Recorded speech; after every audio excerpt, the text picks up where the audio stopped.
Right, I'll do a video for this spring over for anybody that wants to build a bush truck, because that is all it is. You're going to see how rough it is. Alright, here we go. For the front, start with, I've rolled very crudely, rolled the diff forwards and moved the diff forwards by about an inch off centre. This is to try stop the front drive line binding up. I luckily had an early double cardan drive shaft, which I will be putting a spacer at the transfer end because there is sweet FA room at the cross member and it'll close the slip joint up a little bit.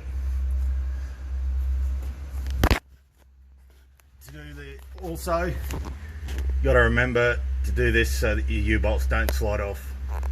For the front, I've had most of this from my old spring over. So, but you can get prices, it's all from Superior, everything I've got. This is the crossover steering arm. It is actually what seems to be two factory kingpin arms, offset, braced, and welded together. They've removed the studs, they've just used bolts. Does work, it stayed on my car for 15 years nearly. And never come loose, so don't worry about cone washers, it's unnecessary. And to match that, because it's all different lengths and shit, had to get a custom drag link. Gets rid of the stupid spring setup on one end, again, all Superior, factory link on the other. I cannot remember the price of that, I think they're about 250 bucks.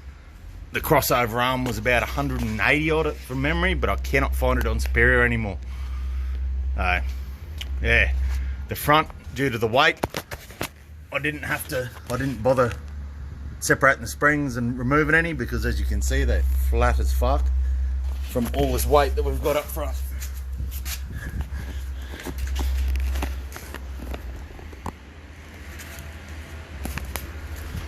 Now rear, a bit more exciting. Hang on.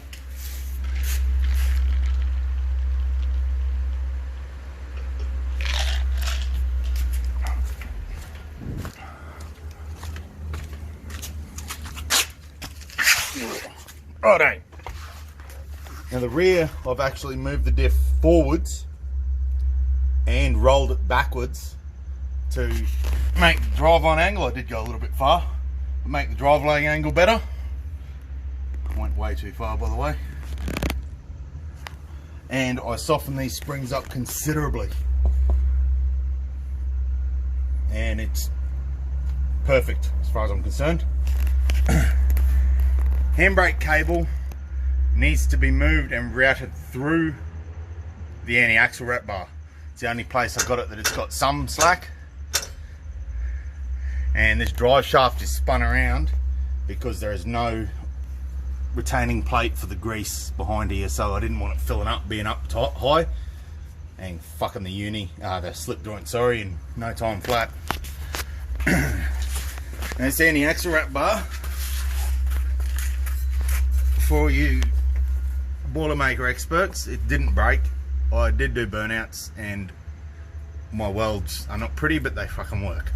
Anyway, buying it from Superior, you got to, because they're designed for 45s and 75s, you have to install this bar on a 60.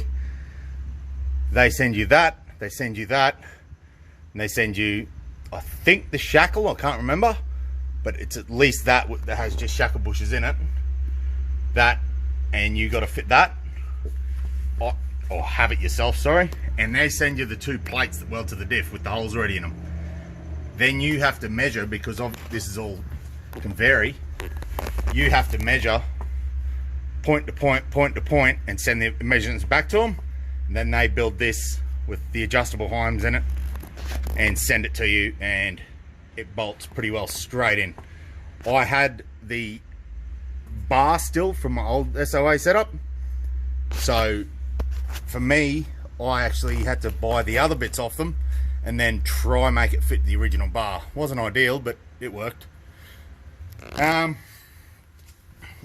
yeah, as for the shocks, your 180 the spring plates, front and rear, and then swap side to side. and your shocks bolt straight on in a relatively good place, except they are too short.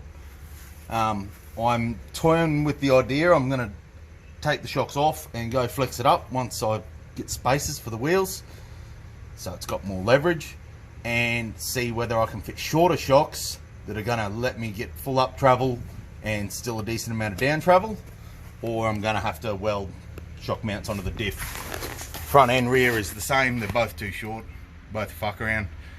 For the rear, if it's a bush truck, you can actually go they call it an inverted rear shock bar. You got to cut your old one out and fit it, but it puts the shocks like there, side by side. Except the problem with that is on a 45-degree angle, which I found out with my other car because I started adding weight, you've actually only got the efficiency of one shock, and yeah, blows them out pretty fucking quick. So I'm toying with shock ideas at the moment, but I wasn't gonna run them. I've realised I do definitely need them because it's, yeah, suspension works too well for all those coily fanboys out there. Yeah, you can see here, very, very minimal what we've got for this double cardan, but moving that out an inch, that's gonna make us happy for the drive shaft. The front's backwards for the same reason, no grease retaining plate on the other side of the uni. Oh, another big one, brake lines. You can get another standard brake line. This is rough, but it works, and they literally just bolt into each other. I had brand new standard lines laying around, so I just doubled them up, and it's more than enough. Alternatively, you need a +6 inch or more brake line kit. Yeah, sway bars evidently removed. We don't need them where we're going. And yeah, I can't think of anything else. He's got any other ideas on what I could do or what you want to know? Yell out.